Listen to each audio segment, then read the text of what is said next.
The key word, undoubtedly, of these three parashiot, the opening three of the book of Bamidbar, Naso, and Behaalotecha, is undoubtedly the word tzava, army.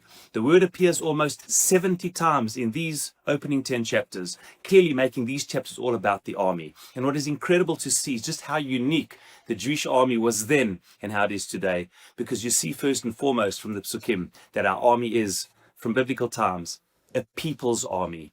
Every single one of the tribes is emphasized time and time again in all of the parashiot, that all 12 tribes were represented, and all of them between the age of 20 and 60 had representatives in the army. It was representative of the values of the people and spanned the entire people. This is very distinct from the modes of army we've had throughout history, from either mercenaries, paid mercenaries which came from the outside to fight other people's battles because they were warmongers, or volunteers, where people could come, and certain parts, as many Western countries today have, they have the privilege of having volunteers.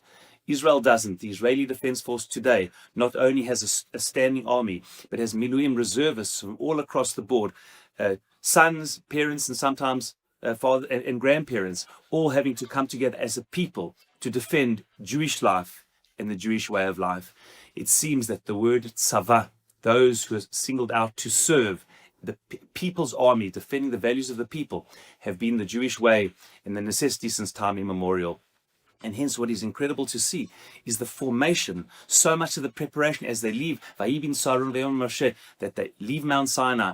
We see the formation as all 12 tribes in a very particular formation. Each one was called a Degel Machane, Yehuda, etc. Each tribe had their own insignia and flag. Each 4 tribes with their own encampment had their own, and everything was so structured, representing the arrangement and seder and order of a people preparing to defend its life and its way of life.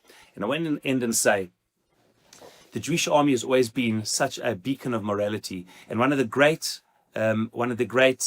I would say, blood libels of today is singling out the Israeli army, the defense, as if Israeli soldiers would, God forbid, shoot in cold blood a journalist. We know that almost 3,000 journalists have died in the last number of decades in war zones. There are no calls for investigations, but one dies as tragic as it is in a crossfire, and is pointed out in a blood libel as if Israeli soldiers would do such a thing. Anyone who knows the Israeli army knows that this is not the case, and we hope and pray that just as then, as we gathered at Mount Sinai and bearing the moral and spiritual voice of Sinai, then and today, may the values, the light that Israel is to Israeli society and beyond continue to shine through, and our tzava seen for the moral and wonderful army that it is.